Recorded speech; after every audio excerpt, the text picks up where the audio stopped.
What's up, everyone? Welcome to Mom's Basement MMA. My name is Tyler, and in this episode, I'm going to preview and predict all the fights that are going to be happening on UFC Fight Night Lewis versus Nascimento. If you're new around here, I would appreciate it if you would like this video and consider subscribing to the channel. I appreciate your support. I appreciate your comments and everything that you guys have done to help us build an awesome MMA community. I love interacting with you guys week in and week out. So thank you guys for checking out this video. And if you aren't new around here, welcome back. I like to see the familiar handles in the comment section.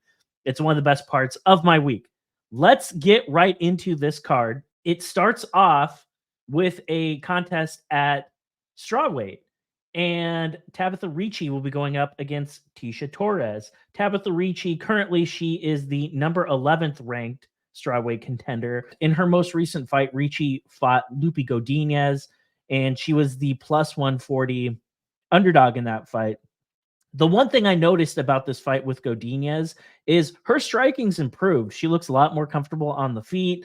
And when I looked at this fight against Godinez, it was a split decision. It didn't go her way. That's one that I think you need to kind of go back in the tape and reevaluate. I don't know, man. I thought Ricci probably did enough to win this fight. And then prior to that, she was on a bit of a winning tear. Tabitha Ricci, I think of somebody with a distinct grappling advantage over most of her opponents. But as I mentioned before, it is her striking that has evolved. It has improved a little bit. And she'll be going up against Tecia Torres. She is the plus 120 underdog going into this fight. And for Torres, it's her first fight back in roughly 2 years. She had a kid with Raquel Pennington, hence the layoff. And now she's primed to make a comeback.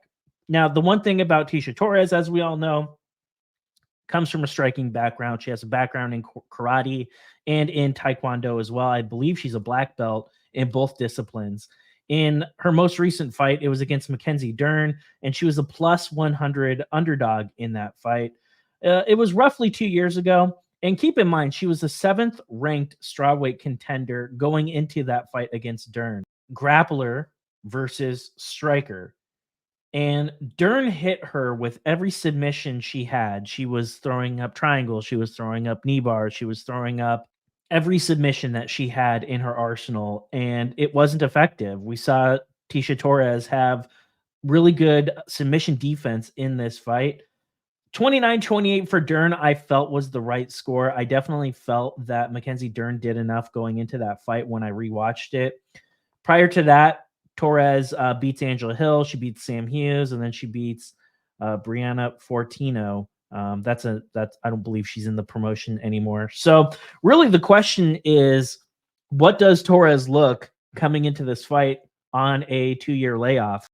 It's really kind of a 50-50 fight. I don't hate the idea of Tecia Torres as an underdog going into this one, but I'm going to go with Tabitha Ricci in this fight. I think she's going to get it done by decision. It is probably going to end up being a close fight. And at minus 140, I don't know how comfortable I am betting Ricci as a betting favorite in this one. Minus 140 seems a little steep. I do believe it's probably closer to a minus 115 pick'em. So if you like Tecia Torres at underdog money, I don't hate that. But guys, I'm going to go with Ricci. I don't really like the time away for Tecia Torres, and Tabitha Ricci, she didn't look bad in this fight against Lupi Godinez. Like I said, I thought she probably did enough to win.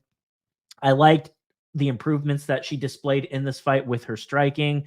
And I'm going to say that Tabitha Ricci is going to figure out a way to edge out Tecia Torres. I think she gets it done by decision. It's probably going to be a close fight.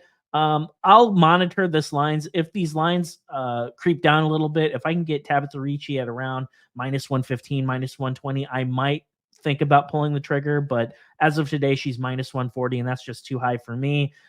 Tecia Torres, if you like her, now's the time to jump on her. But this is probably going to be a fight where if the lines don't move in the direction that I want, it's probably going to be a fight that I'm just going to pass on. So we're going to go ahead and I will enter this fight right in front of you guys. I'm going to go Ricci by decision. All right, we move on to the second fight, and it'll be a contest at welterweight where Jared Gooden will be going up against Kevin Jousset. For Jared Gooden, he is the plus 180 underdog going into this fight, and it marks his second stint in the promotion. He was released after a 1-3 spell. He climbs his way back after a couple of years on the regional MMA scene. Gooden did mention in media that he believes that his striking is going to give him an edge in this fight, and he believes that his jab is going to make the difference in this contest. And he'll be going up against Kevin Jousset. This is a French guy that's based out of New Zealand. He trains at City Kickboxing, and he did some training previously with the B team in Austin, Texas. One of my buddies, Austin Luchin, did some training with Kevin Jousset and put me onto him roughly 2 years ago and mentioned that, hey, this is a guy that is going to ascend, make it into the next level of MMA. He's an absolute beast. So Kevin Jousset is a contender I've been keeping an eye on for the better part of 2 years or so, and his striking has evolved quite a bit. He looks like a complete mixed martial artist. He has been competing throughout the Australian MMA scene for the past couple of years. So far, so good. He's made it into the promotion, and he has been undefeated. He fought Kiefer Crosby in his UFC debut. He was the minus 155 favorite going into that fight. And really, on paper, it was a 50-50 fight, at least at that time, in my opinion, because Crosby, not necessarily a pushover. You're talking about a Bellator veteran with a ton of experience, a guy that has shown a knack for putting away contenders in the past. He did have a knockout victory over Cowboy Oliveira heading into that fight. The fight ultimately ends up going to the mat. I don't even know if he sunk in the rear naked choke. As soon as he clamped it on, you saw Crosby tap immediately. So it was a very impressive debut victory for Kevin Jousset. He followed that up fighting in Singapore against Keenan Song. He was the minus 165 favorite. Big step up in competition. And we saw Jousset striking make the difference in this fight. He had the 134-62 edge in the striking department. When you go and you look at the stats, you saw that he was able to basically just outpoint Song in the striking department. All three judges gave Kevin Jousset the fight 30-27. No arguments there whatsoever. Let's go to the other side. Jared Gooden.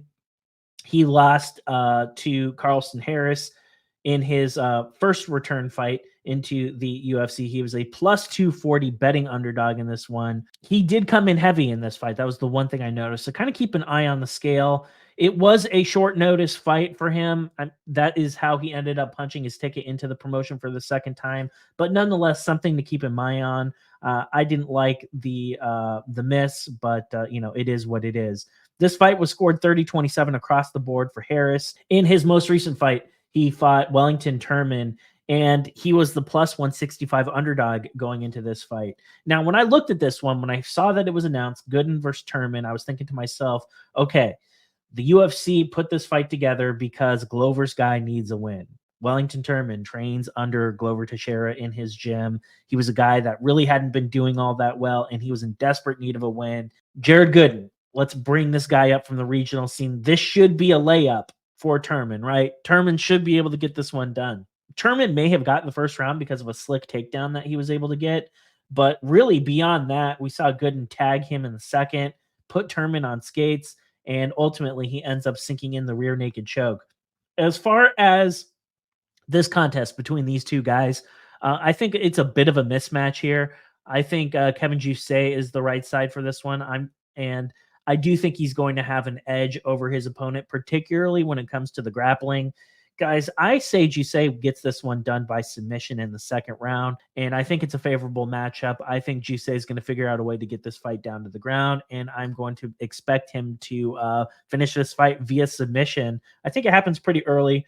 Good and kind of a tough dude initially, but let's look for Jousset to get this fight down to the ground and choke out Gooden at some point in the second round. All right, guys, we move on to the flyweight division where Jake Hadley will be going up against Charles Johnson in a flyweight contest. For Charles Johnson, it's a reprieve from the UFC Apex. He gets to fight in front of a live crowd for the second time in his UFC career. Pretty crazy. He's been in the promotion for as long as he has.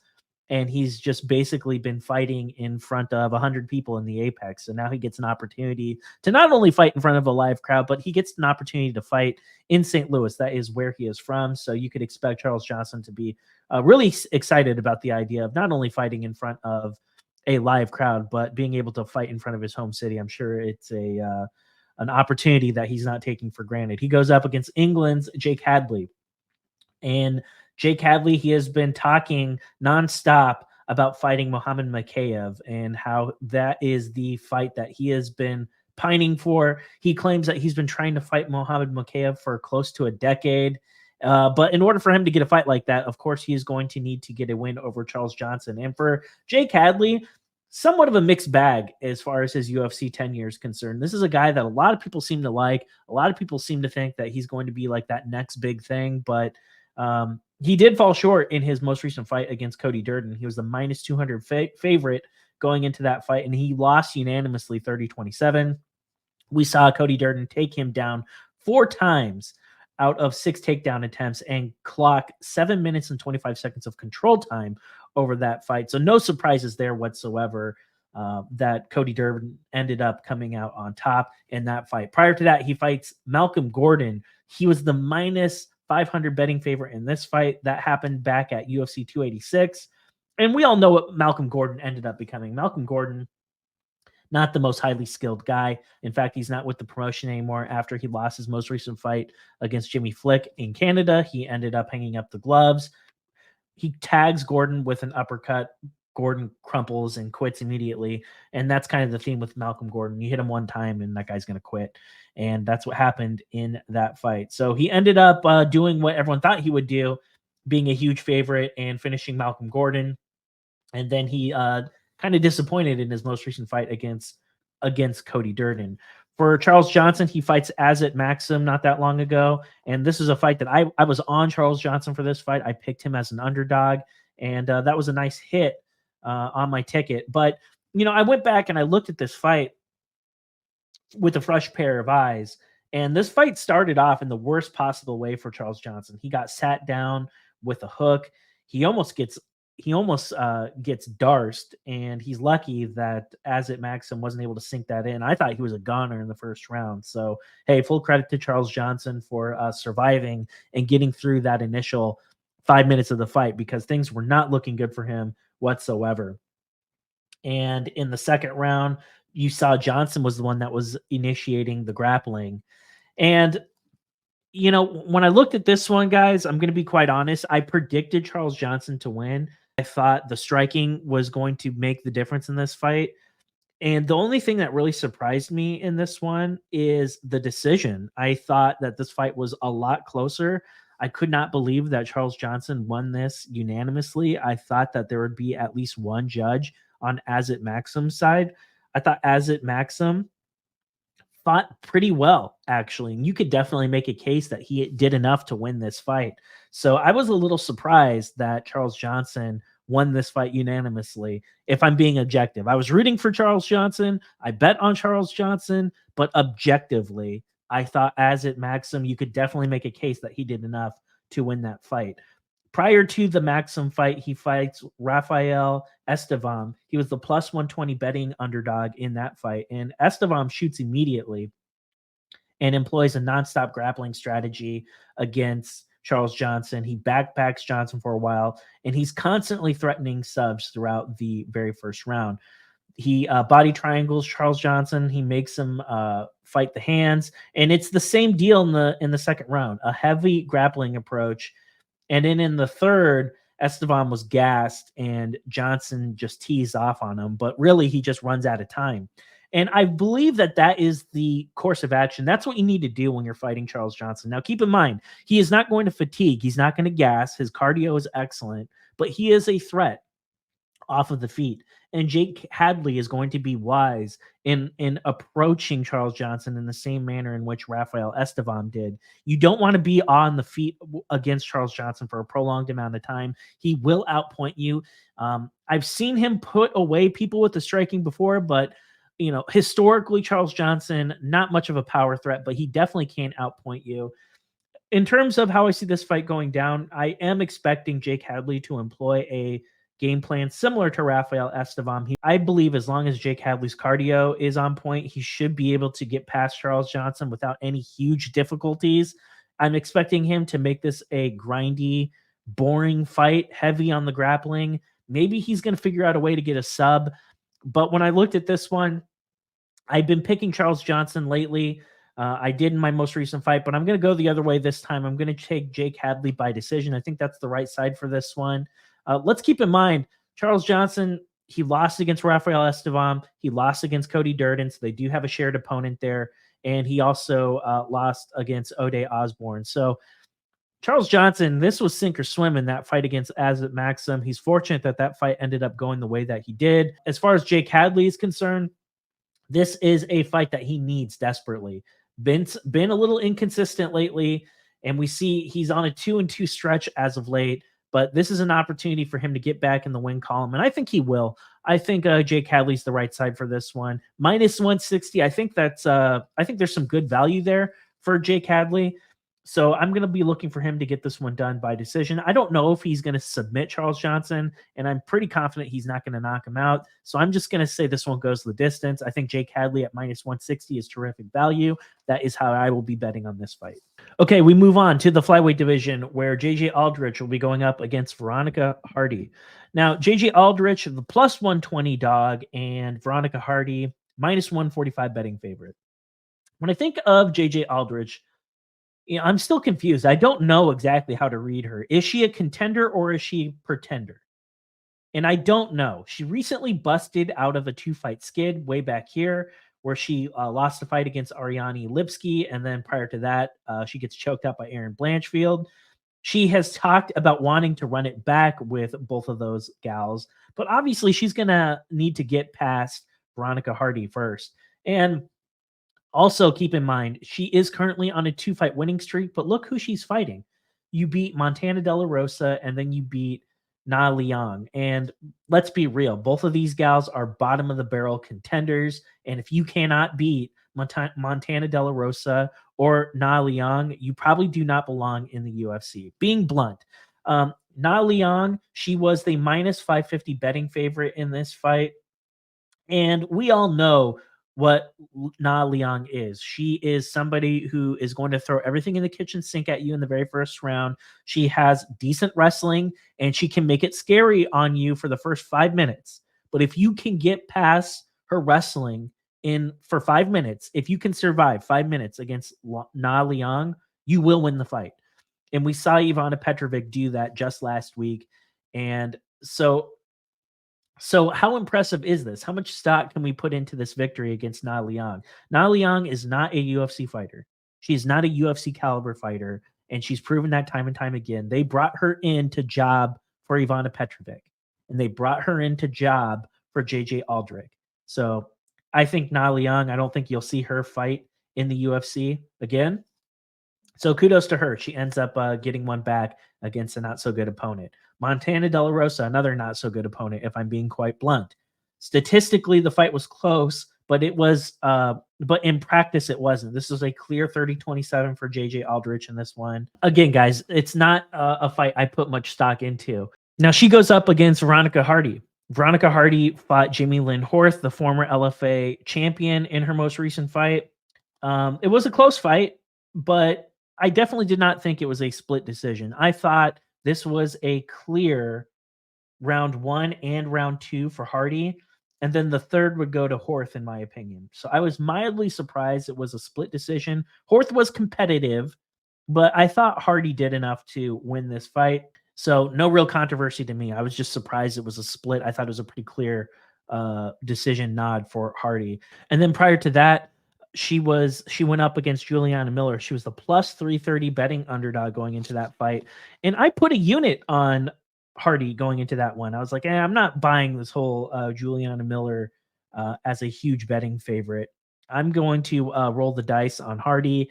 Let's see what she looks like. Let's see what Dan Hardy's been able to do to help evolve her game. And I knew that she had been putting some time in the training room alongside some of the best fighters in the UK. So I was thinking to myself, like, all that stuff's got to pay dividends, right? Juliana Miller is not a world beater, and at plus 330, I think she's worth the chance. So I did pretty well. And we saw over the course of that contest that Hardy's a smaller fighter on the outside, which optically isn't the best look.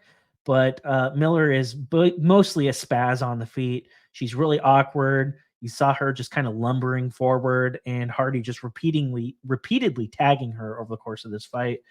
For sure, the crisper, more effective striker was Hardy. Miller threatened her with an armbar in the second, but really outside of that, this was a clear Veronica Hardy win. Guys, in terms of how I see this fight going down, I'm going with Hardy by decision. I'm not going to overcomplicate things. I just simply think that she is the better fighter all around. I think Dan Hardy has done a lot to help build her up, and she's been impressive in her most two fights against decent-ish competition.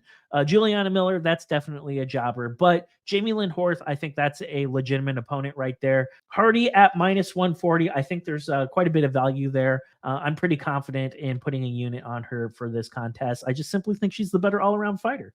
Okay, we move on to the welterweight division where Trey Waters will be going up against Billy Goff. Trey Waters is the minus 180 betting favorite, and then Billy Goff is the plus 150 underdog. We'll keep it with Goff. He is a New England guy, and he has been competing in a number of promotions over the years, including with stops in Bellator, Cage Titans, and CES. He started his pro career off with a 2-2 record, but really he's turned it around completely. He hasn't lost an MMA fight since 2019. In a recent interview with Michael DeSantis in MMA Sucka, he said that Waters is a skilled boxer and grappler, but that's not going to deter him from doing what he always does, which is go out and hunt for an early finish.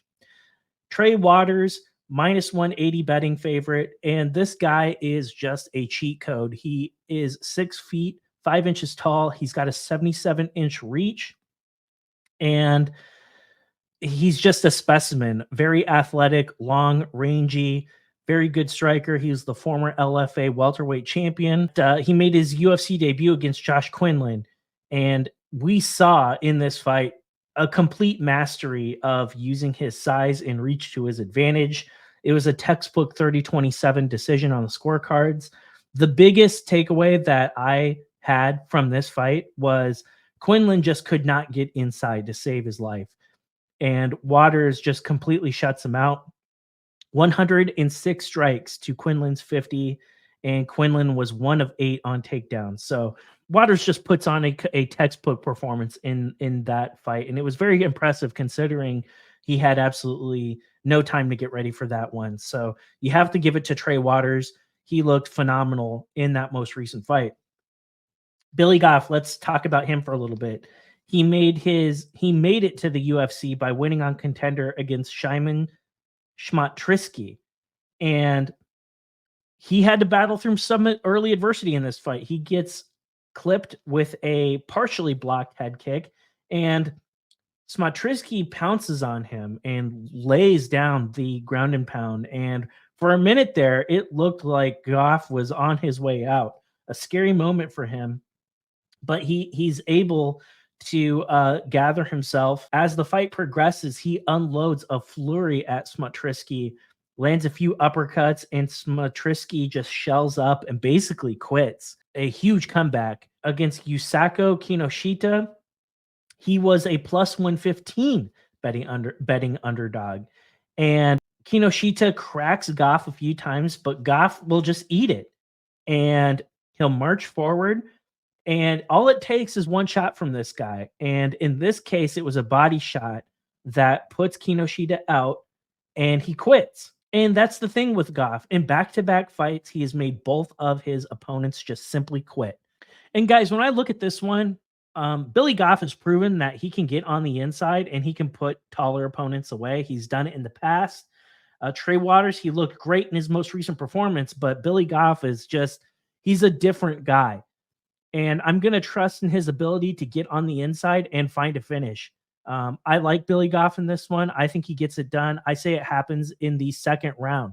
All right, we got a fun one next. Terrence McKinney going up against Esteban Ribovics in the lightweight division. Terrence McKinney plus 170 betting underdog, and then Esteban Ribovics is the minus 205 betting favorite. Let's keep it on Terrence McKinney. He's been looking good lately. He finishes Brendan Moreau in his most recent fight, and then prior to that, he finishes Mike Breeden. Now, granted, both of those guys probably fringe UFC fighters, and in fact, it wouldn't surprise me if both of those guys end up washing out. But two badly needed wins for Terrence McKinney, considering he dropped his fight against Nazim Sadikov, and then prior to that, he gets posterized against Ismail Bonfim. So two very, very important wins for Terrence McKinney there. And Esteban Ribovics, he's with Killcliff FC. He looked really impressive in his most recent fight against Camilla Kirk. He had a tough first round against Camilla Kirk. He was basically out-grappled, and he had to fend off submissions for pretty much the first 5 minutes of the fight. But then in the second round, he absolutely mauls Camilla Kirk. And in the third, while he did get taken down and spent some time on the ground, Camilla Kirk really wasn't able to take advantage of the control time. And when Ribovics ended up finding his feet, he's the one that's pushing forward. He's the one that's dictating the tempo of the fight. He's the one that is doing really the damage of note. So a very clear victory for Ribovics following a not so great fight against Loic Ruziboev. The UFC put this fight together because they want to see a finish. They see two guys that like to brawl. And if this turns into a barroom brawl, you're talking about a 50-50 fight. If I am Terrence McKinney, though, I am not looking to barroom brawl with Esteban Ribovics. I look at Ribovics, I see a guy that can get easily taken down. And Terrence McKinney is an amazing wrestler. You just don't see him use it. I'm going to take a chance that Terrence McKinney is going to surprise some people. So I have a very controversial take. A lot of people are going to pick McKinney by knockout or Ribovics by knockout.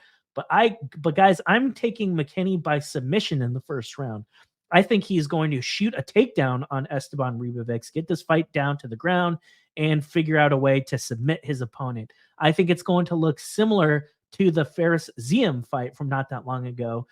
But in this fight, I think he's going to go for a single leg or a blast double, get this fight down to the ground, and figure out a way to put his opponent away via that method. Now, it's a controversial take because he hasn't demonstrated that in the past, but we did see him actually go for a takedown against Mike Breeden. He went for a single leg takedown in this fight, and he just didn't get it.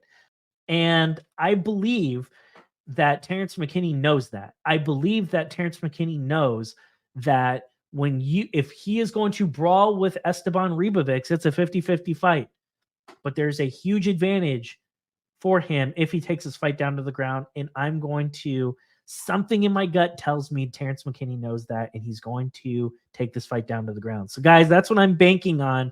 I'm probably the only person who has him going. Yeah, only 8% of us think he's going to figure out a way to get the submission. But, guys, there's a glaring difference between these two in the grappling department, and I'm going to bank on Terrence McKinney getting this one done by submission. Okay, next up, Chase Hooper goes up against Vyacheslav Borschev.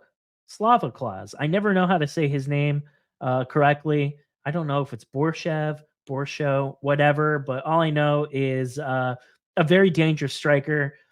Bit of mixed results in his UFC career. An amazing, deadly guy on the feet. But the problem with him is everybody and their brother has managed to take Borschev down to the ground. Let's look at some of his fights. When we go back, this fight against Sadikov, he's taken down 4 times. There was no takedown in the Mahashate fight, but Mahashate, that's a preferable matchup for him. All he is a striker. He has no grappling, no wrestling whatsoever. So nothing of note there. Mike Davis takes him down 9 times. Mark Jacasey takes him down 11 times. Dakota Bush takes him down 2 times. And that is the theme of Vyacheslav Borschev. You take Slava Claus down to the ground, you stand a decent chance of winning the fight. And going into this fight, we all know what Chase Hooper likes to do, right? Chase Hooper is an amazing grappler, but in the past, he has shown that striking, his work off the feet, maybe a little bit to be desired, right? I think that's a safe criticism of Chase Hooper. He's 5-3 in his UFC career to date. And when I think of Chase Hooper, I think about a young guy that the UFC was working really hard to hype up not that long ago. We all remember the Ben Askren's son gimmick that played nonstop on UFC Fight Pass for like the better part of a year. You know, it's been hit or miss. We saw him lose against Steven Peterson. He ends up finishing Felipe Caceres. He loses to Steve Garcia, but that's a tough fight for him. And then he beats Nick Fiore and then Jordan Levitt. So he's had some preferable matchups as of late. And let's talk about the Jordan Levitt fight. He was the minus 220 favorite going into this one. But again, stylistically, a good matchup for Hooper. Levitt is a grappler that wants to be on the ground, and Chase Hooper he can go toe to toe with anybody on the ground. Doesn't matter what your background is. That's how gifted of a grappler he is. Against Nick Fiore, plus 110 betting underdog in this fight, and he nearly tripled the striking output of Fiore in this fight. 149 strikes, 258. Interestingly enough, it was Hooper's work off the feet that made the difference in this fight, and he hurt Fiore with a few flurries, and it almost looked like Fiore wanted to quit in this fight. I was surprised it ended up going the distance.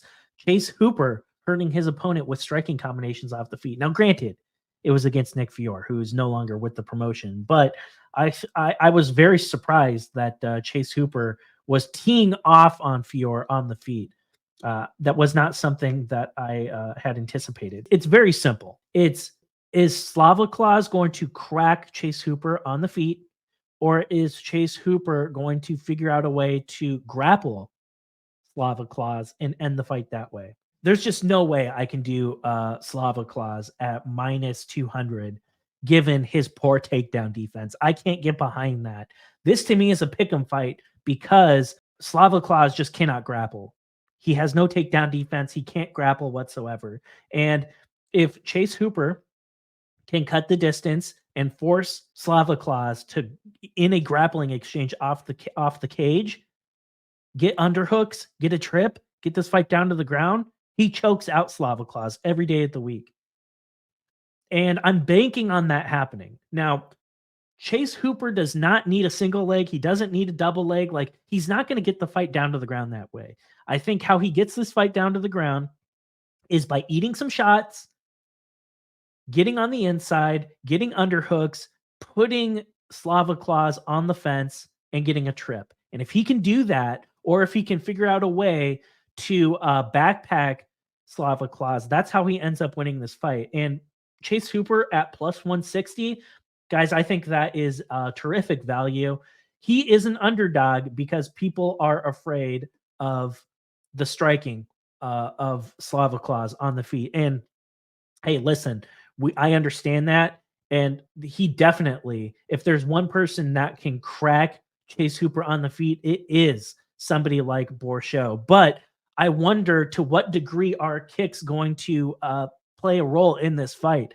Because if you are Slava Claus, you are terrified of getting taken down by Chase Hooper. If he is taken down by Chase Hooper, he is absolutely screwed, and he's going to lose this fight. And guys, I'm going to take a chance on the underdog. I'm going to take a chance on Chase Hooper getting this one done. I don't know if he is going to finish Borschev with the submission, but I'm going to say Chase Hooper gets this one done by decision. I think it may be a scary first round for Chase Hooper. I think Chase Hooper might get cracked, but I'm going to bank on him figuring out a way to close the distance and force Borschev to be worried about being taken down. I think that's going to play a huge role into this fight. I think Borschev is going to be very scared about the idea of getting taken down. I think it's going to limit what he's able to do striking. I don't think he's going to be able to throw strikes with his legs with reckless abandon. I think if Chase Hooper catches one of those, that is something that is going to be in Slava Claus's mind over the course of this fight.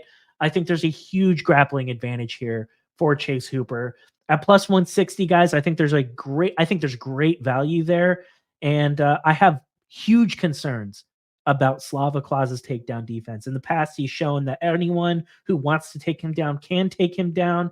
And the Mahashate fight, Mahashate is not a takedown threat for anybody. I think people are forgetting that. I'm going to look for Chase Hooper to get this one done by decision. A controversial take. This will be one that a lot of people disagree with, but Chase Hooper at plus 160, I will 100% roll the dice here.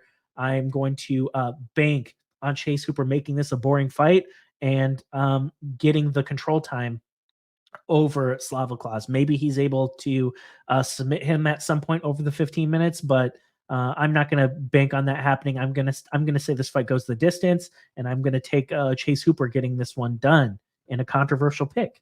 Okay, we move on to the heavyweight division where Waldo Cortes-Acosta goes up against Robelis Despaigne. Despaigne is arguably one of the hottest heavyweight prospects in the UFC right now. He got a spectacular knockout over Josh Parisian in his UFC debut, and a lot of people are high on this guy. He is a Taekwondo bronze medalist, and he has proven thus far in his career, if he touches you one time, you go to sleep. He goes up against Waldo Cortes-Acosta. Cortes-Acosta is a graduate of Dana White Contender Series. He punched his ticket to the show in 2022 by knocking out his opponent in the first round. And thus far, he's looked pretty good. He's won 4 out of his last 5. And the thing about Waldo Cortes-Acosta is a good boxer, boring point fighter. Quite honestly, like this is a guy that I just genuinely do not look forward to watching perform. You know, I don't mean to sound disrespectful, but just kind of a guy that seems to pitter patter his way through a lot of decisions. And you know, when I watch heavyweights fight, I want to see finishes, man. I want to see brawls. I want to see some power on display. And when I see Waldo Cortes-Acosta fight, I just don't see somebody with a killer instinct in there. And we saw that on display against Andrei Arlovski. He was a minus 750 betting favorite in that fight. And I'm sorry, you got to put away Andrei Arlovski. And I felt that he let Andrei Arlovski hang around in that fight a lot longer than he needed to. He ended up winning 30-27, but this was a fight that was unnecessarily a lot closer, and it went on a lot longer than what it needed to, if I'm being quite honest. Prior to that, he knocked out Lucas Brzeski. He was the minus 225 betting favorite, but Brzeski's a juicer, and you knock out a juicer in Lucas Brzeski, good for you, I guess. Brzeski is objectively a bad fighter, in my opinion, who, you know, hey, good for you. You end up beating Walter Walker, who is an absolute fraud, but I just don't take a lot of stock into beating a 50-year-old in Andrei Arlovski and then knocking out a juicer in Lucas Brzeski. So when I look at this fight, Waldo Cortes-Acosta, he is a guy that wants to keep fights on the feet. He wants to do a lot of his work from the outside, and basically he's a point fighter. And he's going up against Robelis Despaigne, who is a Taekwondo guy who wants to kick you and keep this fight on the feet anyway. And here's the thing. When I think about these two, when I think about stylistically what they're trying to do, guys, they are trying to build up Robelis Despaigne. I was mildly surprised that they would put this matchup together, considering Waldo Cortes-Acosta was a guy that they've been trying to build up. But Waldo Cortes-Acosta does not put asses in seats. Nobody gives a shit about this guy because he's boring. Blunt, and probably disrespectful, but guys, that's just the honest truth. Nobody is lining up to see Waldo Cortes-Acosta. He does not put asses in seats, and when he fights, that's when you are going to order pizza. That's when you go to your refrigerator to get beer. You cannot say that about Robelis Despaigne. When Robelis Despaigne makes his entry into the cage, you're sitting down, you're watching. The UFC is putting this matchup together because they know Waldo Cortes-Acosta is not going to be the guy that takes down Robelis Despaigne. This fight is going to last on the feet, And the idea here is for Robelis Despaigne to get a knockout over a guy with an 11-1 record so they can continue to push him. Now, when Robelis Despaigne goes up against somebody who is a wrestler or a grappler, that is the time to fade him. But this is not the fight to fade Robelis Despaigne. Take him by early knockout. That's what the UFC wants. I'm going to predict that is exactly what it is that they are going to get. I think Robelis Despaigne off the feet is a very, very dangerous guy that can hang with anybody. We can fade him against somebody like the Jailton Almeidas. We can fade him against people like Curtis Blades, who are going to take him down and probably win fights against him that way. But Waldo Cortes-Acosta is not going to be the guy that does it. I'm going to take Robelis Despaigne by early knockout, and I think you should too. Okay, we move on to the lightweight division where Diego Ferreira will be going up against Mateusz Rebecki. Absolutely butchered that name, but you guys should be used to it by now. I butcher names every single week. Diego Ferreira, 39 years old, and injuries really have robbed this guy of his prime. And it makes me wonder, what could have been with this guy? We'll never know. Plus 200 betting underdog going into this fight against Mateusz Rebecki, who has not lost a fight in almost a decade. Dana White has said he is one of the top fighters that has ever come through Dana White Contender Series. And this guy certainly seems to live up to all the hype. 9 knockouts, 7 submissions over the course of his pro career. He was supposed to fight Nurullo Aliev last year, and that didn't end up materializing. And then most recently, he was supposed to fight Joel Alvarez, and for whatever reason, they just can't manage to get that fight together. So enter Diego Ferreira, who will be taking this fight at 39 years young. Surprised that he's still around. And arguably, this is like one of the most difficult fights that he could potentially get at this point in his career. Now, Mateusz Rebecki, he ends up destroying Roosevelt Roberts in pretty quick order, minus 625 betting favorite. Not going to spend a whole lot of time on this fight. This one went exactly how we thought it would. And then prior to that, he fought Loic Ruziboev, who's the minus 155 betting favorite in this fight. His power with the low kicks is another thing that stood out to me in this fight. And in the second, Ruziboev was immobilized because of leg kick damage.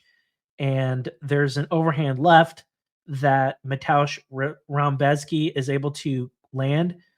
And he ends up putting his lights out. Diego Ferreira clips Michael Johnson in his most recent fight, and he gets a highlight reel finish.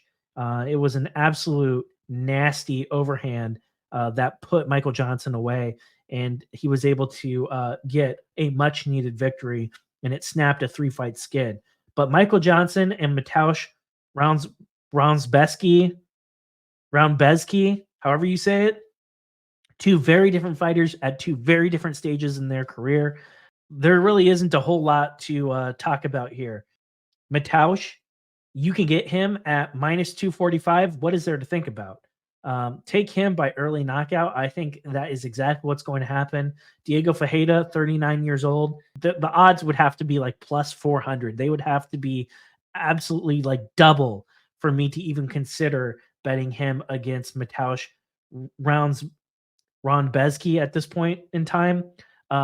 Yeah, I'm not going to spend any more time on this one. I think Mateusz ends up putting away Diego Ferreira pretty early. This guy's an absolute stud. He hasn't lost a fight in a decade, and you can get him at minus 250. What is there to think about? A surefire parlay candidate for me. There's a lock for the card. It's probably this guy right here.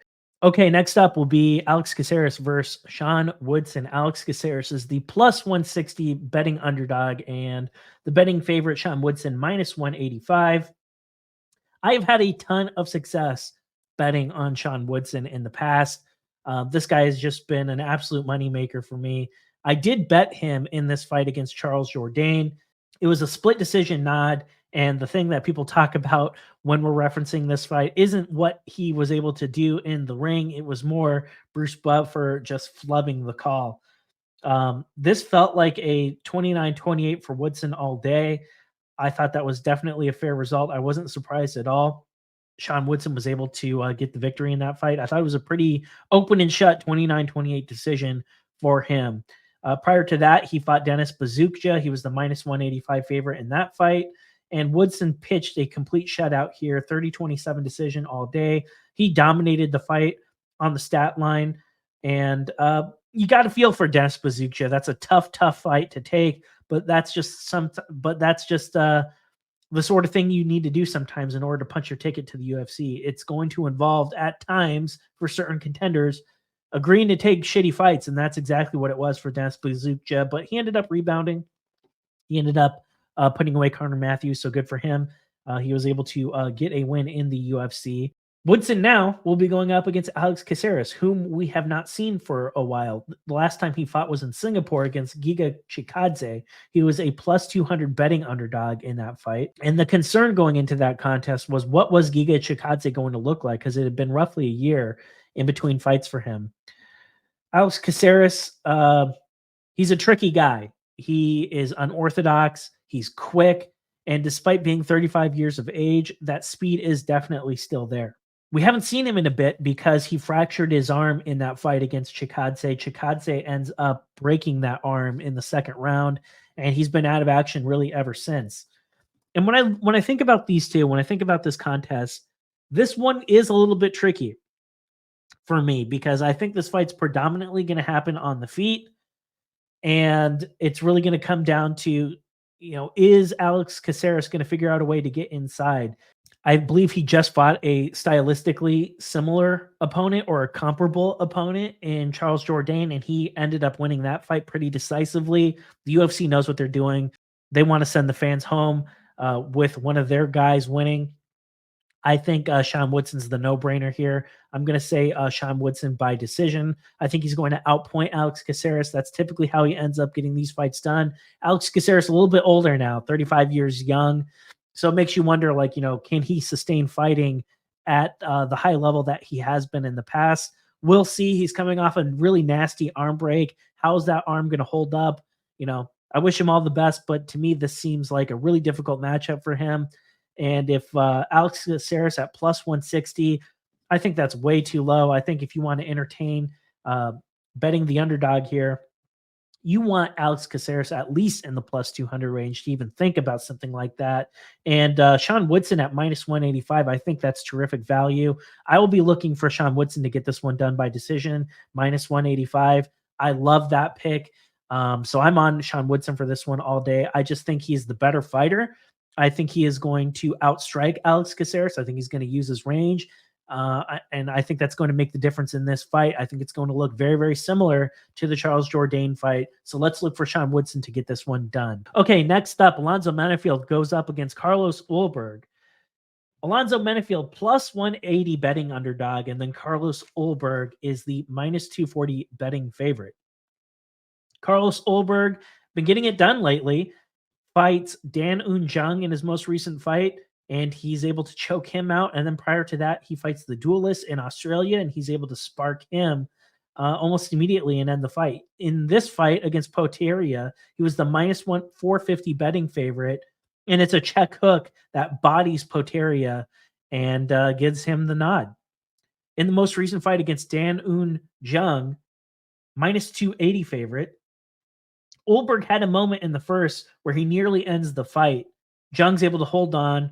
The first would definitely go to Ulberg. And then as the fight progresses, you see Jung have some limited success with low kicks. But in the third, Ulberg ultimately takes it until he got tapped out. So I was a little surprised that this fight was as close as it was.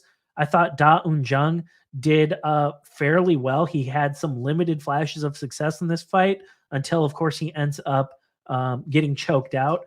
But yeah, I was surprised that this fight lasted as long as it did. I was of the impression that Carlos Ulberg would just absolutely flatline Dan Jung like how he did against Ihor Poteria, but that ended up not being the case at all. But nonetheless, he ended up not only winning the fight, but he ended up finishing the fight. So we can't be too critical of Carlos Ulberg. He went in there and he did his job. He goes up, though, against Alonzo Menefield, which is an obvious step up in competition considering whom he's been going up against as of late. Alonzo Menefield, he beats Dustin Jacoby as a plus 220 underdog. And there were moments in that fight where it looked like Dustin Jacoby was going to take the fight away. But the story of that fight was he really had no answer for Alonzo Menefield's power. Menefield put Jacoby down on the ground multiple times over the course of that fight. The power of Menefield and the damage is what ended up giving him that fight against Dustin Jacoby. And then prior to that, it's the rematch against Jimmy Crute, and he is able to put Jimmy Crute away with this submission as a plus 120 underdog. And that is the theme. In back-to-back fights, it's Alonzo Menefield's power is what's made the difference. And he is currently the plus 180 betting underdog going into this fight against Ulberg.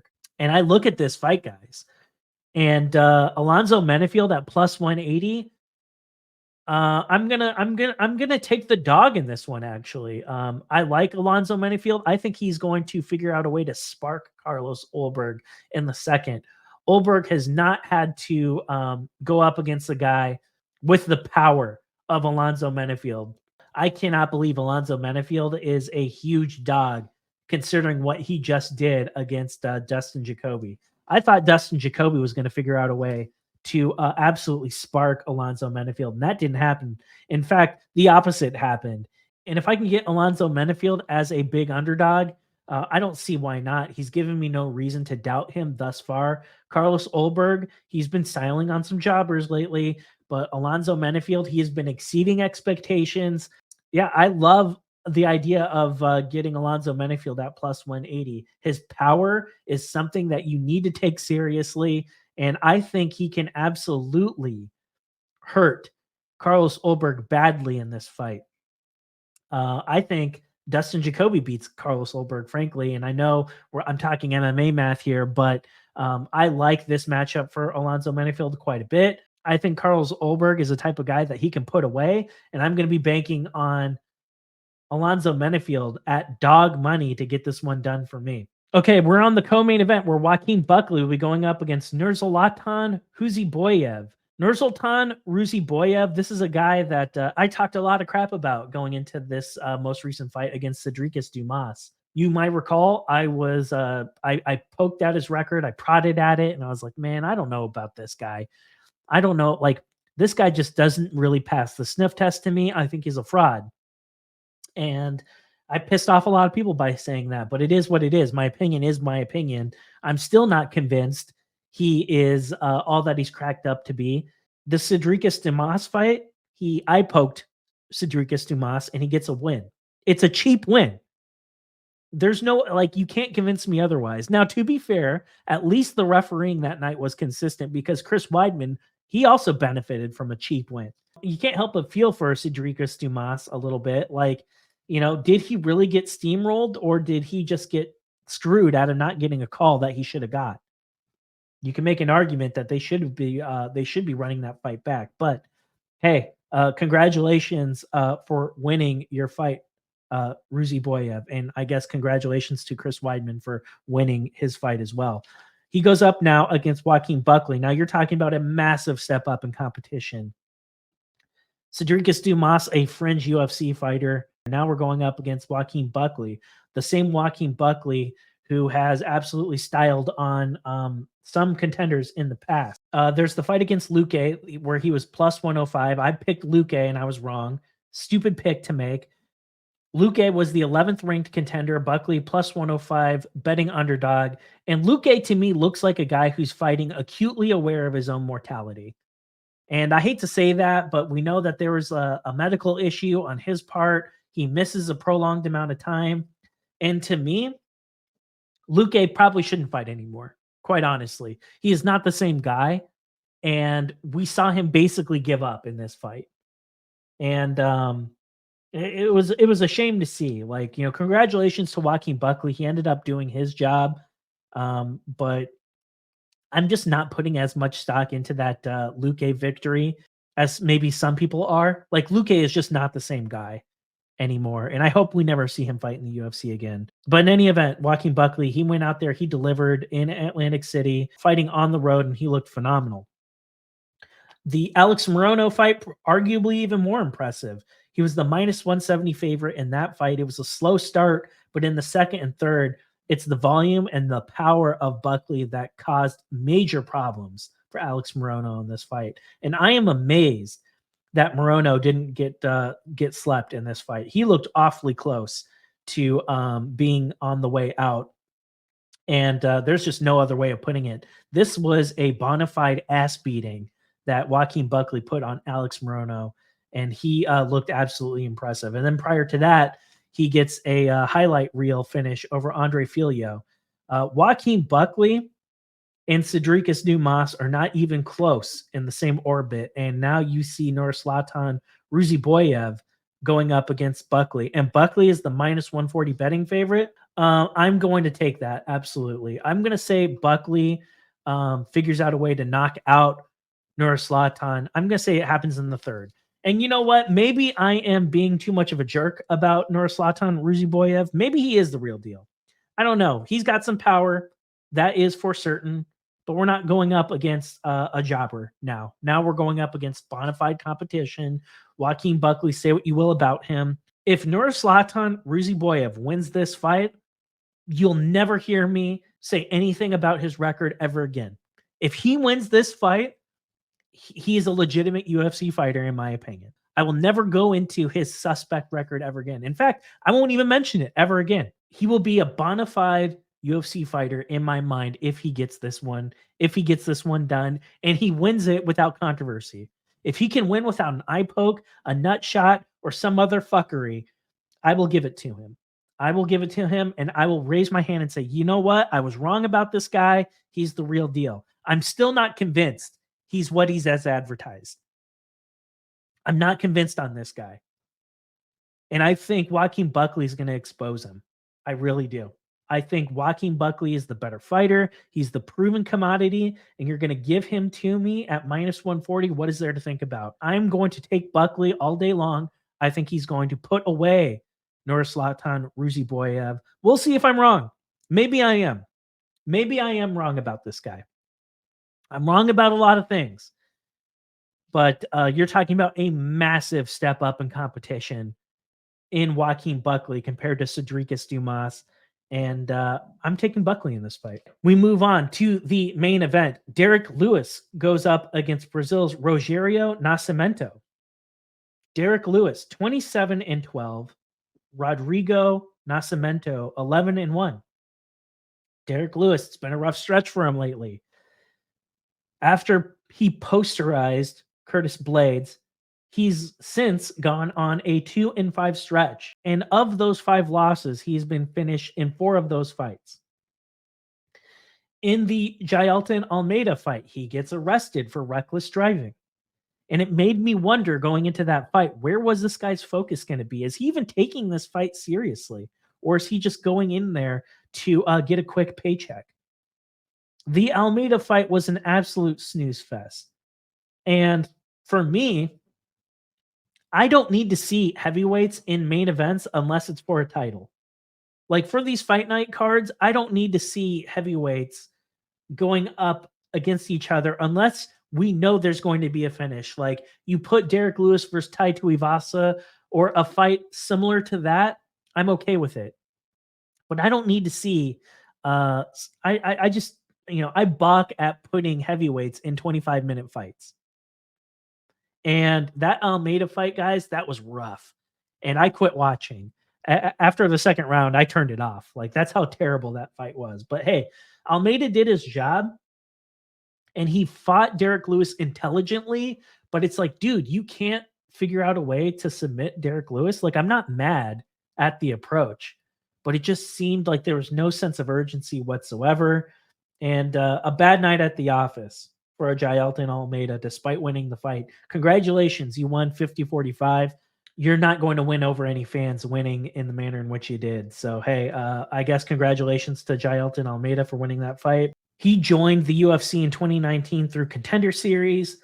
And since he won that fight in 2019 on Contender, he has 4 wins, 1 loss, 1 no contest.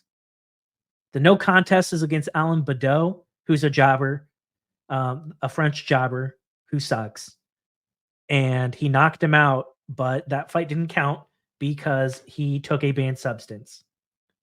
He loses to Chris Daukaus. He gets knocked out by Chris Daukaus. What does that tell you? Of his 4 wins, 2 of them are over Don'Tale Mayes. The other one is over Latifi, who has since retired, and Tanner Bozier, who's not in the promotion anymore. There is no reason for us to really look real hard into this fight, guys. Derek Lewis is going to knock out Rogerio Nascimento pretty early. That is why they set this fight up, to get Derek Lewis a win, because he's a fan favorite, and to give the fans in St. Louis who paid a lot of money to watch this fight, they want to send them home with a knockout. I am not convinced Rodrigo Nascimento or Rogerio Rodrigo Nascimento. I'm not convinced he is he's all that. That 11-1 record, we'll see, because Derek Lewis is a different cat altogether. And I am pretty confident that he is going to figure out a way to spark Rodrigo Nascimento. And in fact, I think a parlay I'm going to do will be Derek Lewis and right here, and Mateusz Rebecki, or however you say it. That will probably end up being my parlay. I am very confident that these 2 guys are going to get it done for me. Kind of a shitty main event, quite honestly. There's really no intrigue here. I don't think Rodrigo Nascimento is a very good MMA fighter, and I think he's going to get sparked by Derek Lewis really early on in this fight. I wish I had a better breakdown for you guys, but I don't. That's how I see this one going down. Derek Lewis, KO. What is there to think about? Lock that in. I think you'll be glad that you did. That's going to do it for me, guys. Thank you so much for watching this video. It is my absolute pleasure to bring these previews and predictions for you guys each and every week. So stick around, like this video, subscribe to the channel. I'll see you guys next time.